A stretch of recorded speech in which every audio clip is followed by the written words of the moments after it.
Hey guys, and welcome back. Now in a previous episode we put together a retro PC in a nice new modern case. Make it look nice and modern but with some cool retro hardware inside. Lots of old games still work fine on modern PCs, but there's always the odd one, and there's something cool about playing the game on period correct hardware. But not everyone's got the space in their house for a massive old beige box that you might use occasionally. Thankfully there is an alternative. In around the early 2000s, a company called Shuttle released their new mini PCs. These were basically PCs that were shrunk down that could take standard desktop parts.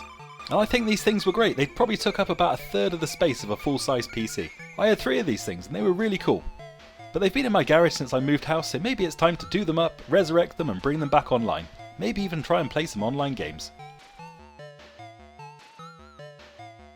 For me, my favourite period with PCs was probably late 90s and early 2000s. Everything seemed so new and interesting, and technology was just ramping forward as fast as possible. Around that time, a lot more people were starting to get internet access. It just seemed such an interesting time, being able to go on chat rooms, things like that, talk to people from all around the world, go shopping online. Or play Mortal Kombat with a friend in Vietnam! There's no end to the possibilities! So when it comes to putting together old PCs, the temptation is always there to upgrade them as far as you can. But if you keep doing that, what's the point? You might as well just upgrade the whole PC and have something more modern anyway. So I reckon try and stick to something a bit more mid-range. But let's start updating these PCs and let's put some interesting parts in each of them. With the first PC we're going to put in a GeForce FX 5200. This is a legendary hated graphics card. When this thing was released back in the day, it had a really nice feature set, fully compatible with DirectX 9. The problem with these cards is that they were ridiculously slow. They might have had all the latest and greatest features, but they were so slow to actually play any games, you'd be turning all these fancy new settings off anyway. So why put such a crap graphics card in? Well, I got one to hand and it's got DVI output, which means I can hook it up to a HD TV. And as long as you carefully choose your games, it's alright, it's not that bad.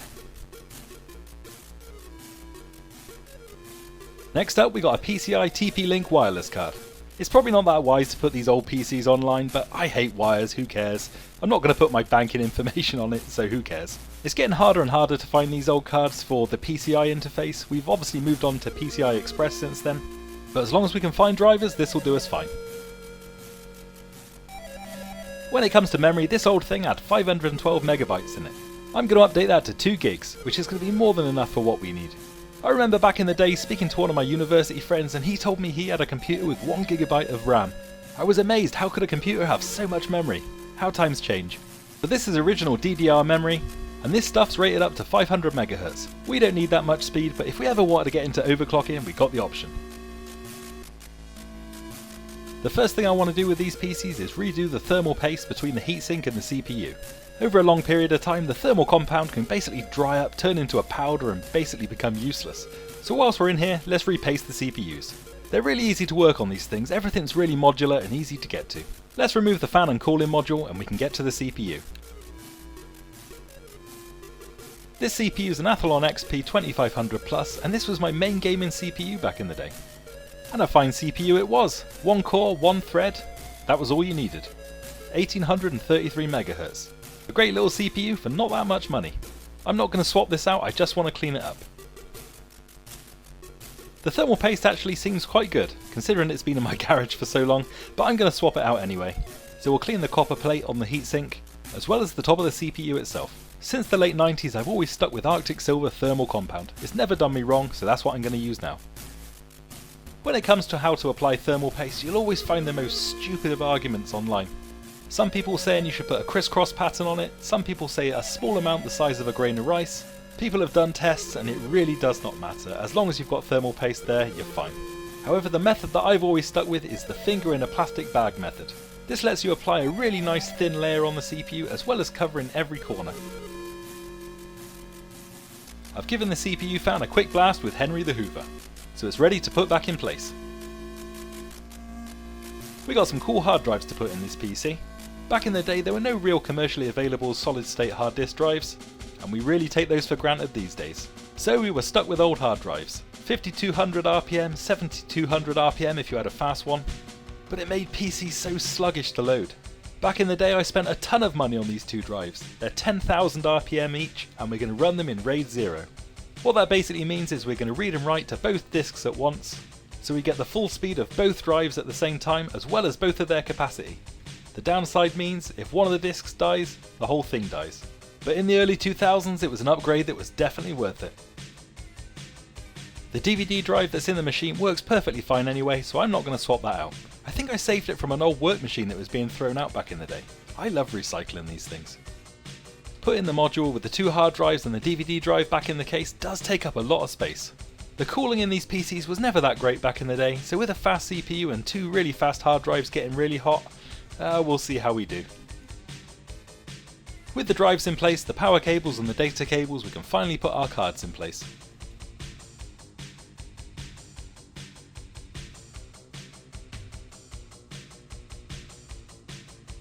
And yet, don't forget to attach the wireless antenna to the wireless card, otherwise we're not going to be connecting to anything or playing any online games.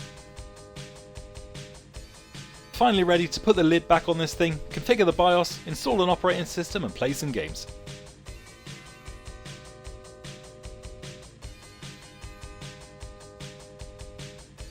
The battery backup battery on the motherboard had long since died, so I replaced that with a new CR2032 battery so we can save our settings.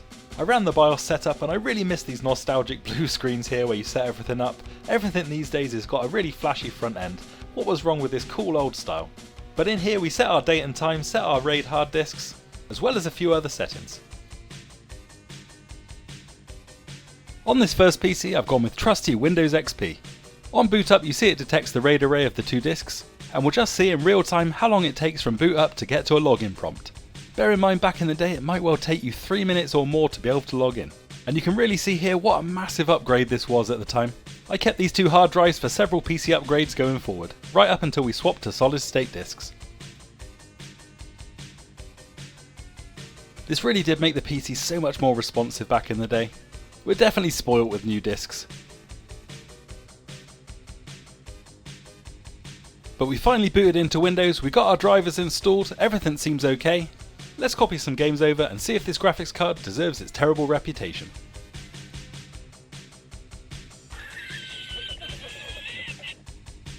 And yep, it seems it does. This is Serious Sam 2 and the graphics card can barely run this game. This is what happens when you turn all the fancy new features and the fancy new shaders that the graphics card supposedly supported back in the day. Yeah, it supported them, but if you turned it on, this is kind of what you were playing.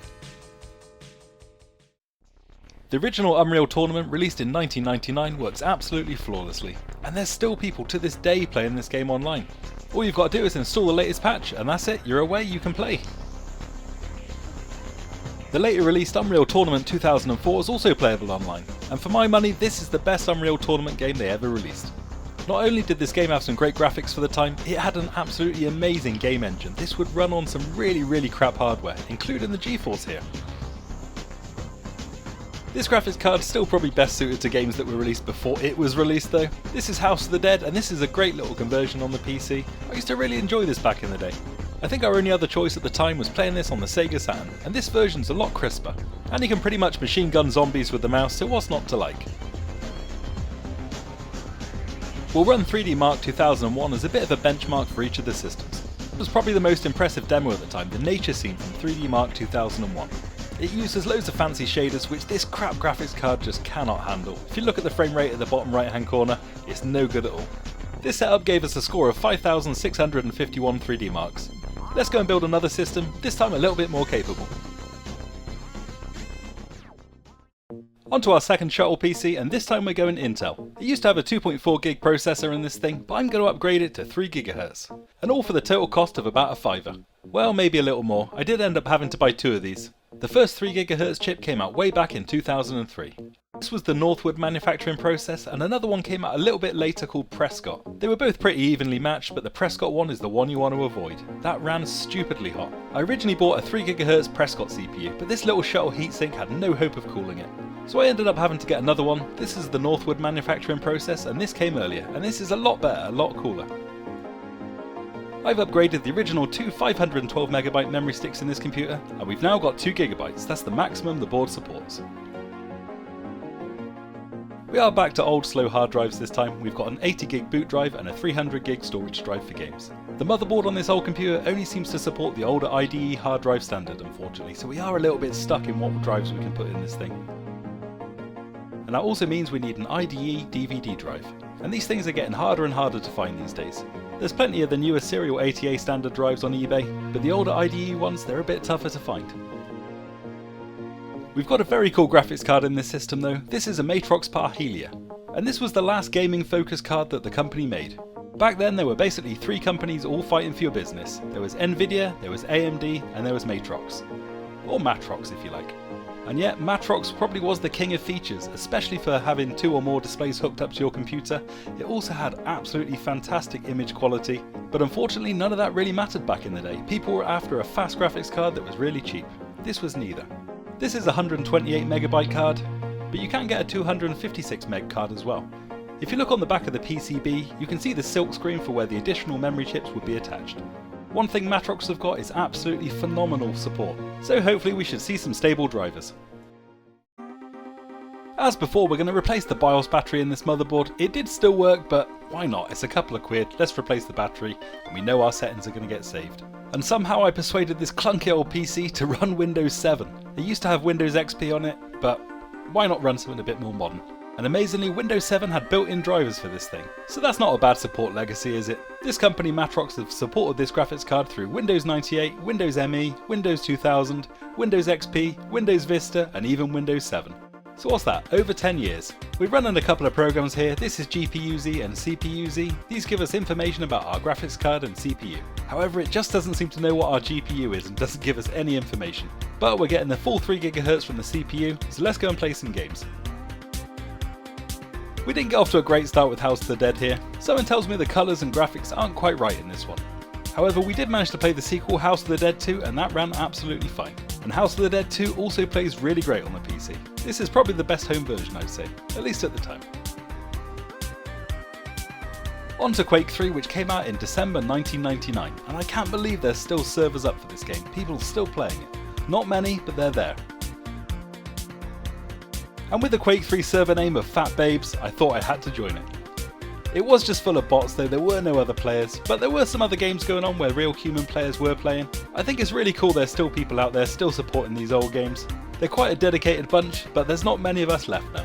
But yeah, playing games released in 1999 online in 2022, not a problem. I played the first Hitman game that was released. There must be like 7 or 8 of these games now. The first game I always found a bit of a pain to run on modern hardware, it seemed to run far too fast. But on this ancient old hardware, it's not a problem.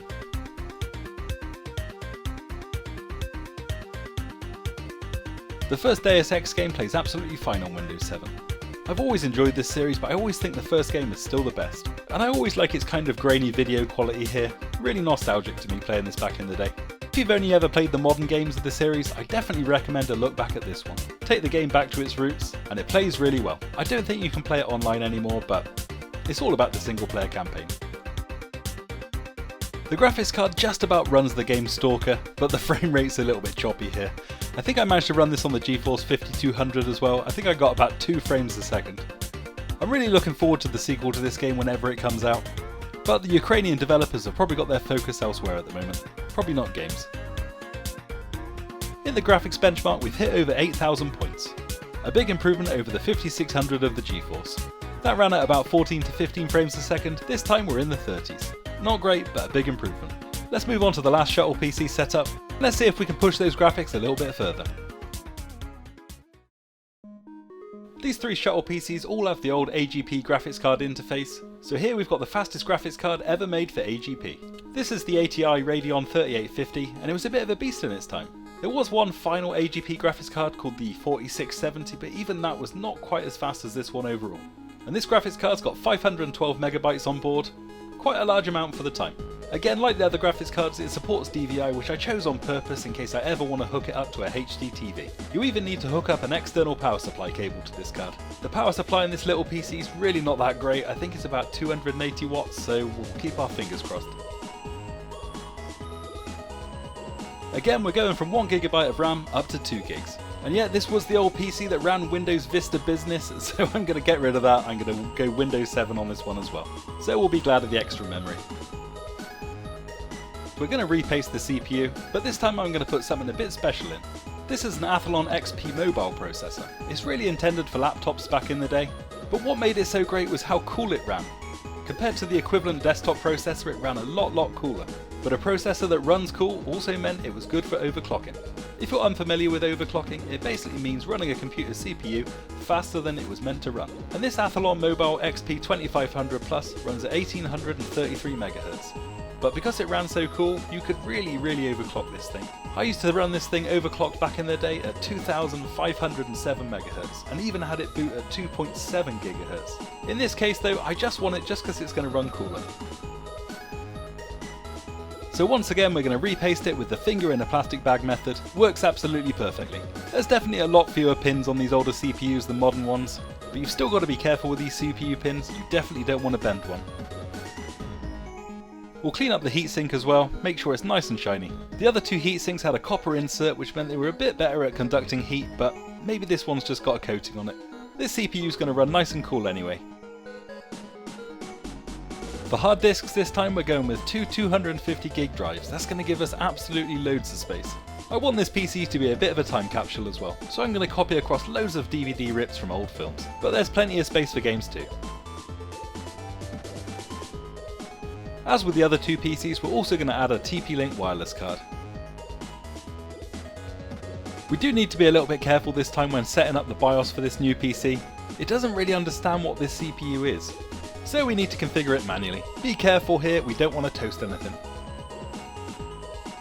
We did get a crash on the first boot up of this system. I don't think I'd given the CPU quite enough voltage.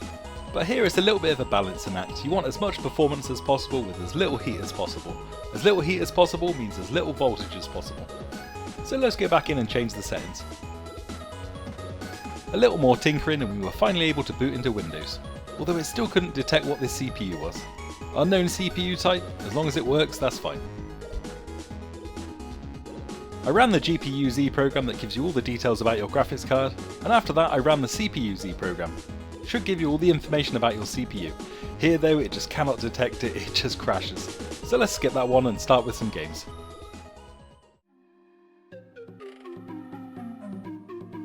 I ran the game Stalker again, and thankfully we've got a massive increase in performance this time. It's still not amazingly smooth, the CPU is maybe a little bit light for this game. The back of the box recommends a Core 2 Duo for this game, and this was a long time before that, so we can't complain too much. Also, now we've got a proper graphics card, we can see Serious Sam 2 how it was supposed to run. And yeah, on this graphics card it probably runs 10 or 20 times better than it did on that GeForce 5200. I've never got round to finishing this game though, but I really like all the Serious Sam games. I think there's not a bad game in the series. There's a massive increase in our benchmark here. I've got a really cheap capture card, it only captures like 30 frames a second, but I think we were getting 14 or 15 on the 5200, and here we're getting 170. And this time we've got a 3D mark of 11,455. Quite a big increase.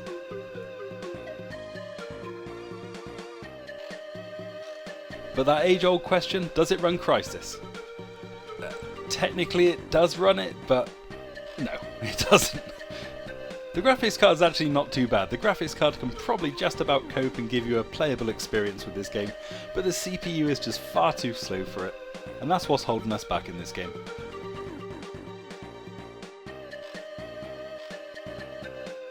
This little system though does run the later 3D Mark benchmark, and it actually does really well here. But these benchmarks have always been a bit more of a test of your GPU power rather than CPU, so that's not much of a surprise. You can see here though, with the lid of the case off, the graphics card only just about fits in. I'm basically hoping it doesn't draw too much power and pop the power supply. We get a great playable version of Outrun 2 Coast to Coast on this little box, and I think this is a great way to play the game. The game got a release on the original Xbox, and I think it was released on the PlayStation 2 as well, but if you're still playing those versions, they're all really low resolution, whereas the PC version can scale way up to 4K, and it plays fine on modern PCs as well. I think the problem with this game is it had the Ferrari license attached to it, and that only lasted a certain amount of time, so re-releasing this game on new consoles is a bit tricky. I don't think they've ever done it. Maybe the cost to renew the license was just too much.